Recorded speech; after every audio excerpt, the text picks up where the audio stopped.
ઉપર જુઓ, આ અનંત અંધકાર અને તારાઓથી ભરેલા શૂન્યાવકાશ વચ્ચે આપણી પૃથ્વી એક નાનકડા બિંદુ સમાન છે. શું આ બ્રહ્માંડમાં આપણું હોવું માત્ર અકસ્માત છે? આપણા જીવનની ઘણી ઘટનાઓ એક એવા લયમાં વહે છે જે ઘણીવાર આપણા નિયંત્રણની બહાર લાગે છે. આપણી સફળતા, નિષ્ફળતા અને અણધાર્યા વળાંકો પાછળ અજ્ઞાત શક્તિઓ કામ કરી રહી હોય તેવું લાગે છે.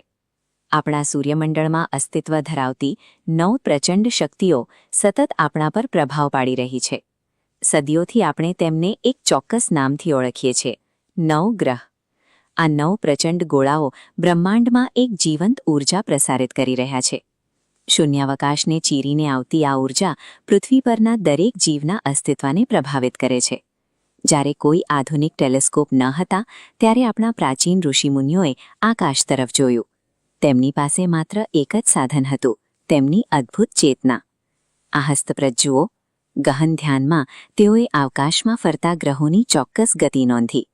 કયો ગ્રહ ક્યારે જગ્યા બદલશે અને પૃથ્વી પર તેની શું અસર થશે તેનું સચોટ ગણિત કાગળ પર ઉતાર્યું.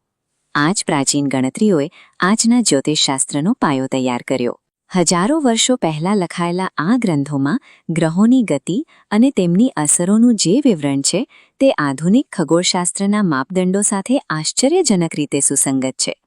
હવે આ બ્રહ્માંડમાંથી ધ્યાન હટાવીને સીધા તમારા પોતાના શરીર પર લાવો.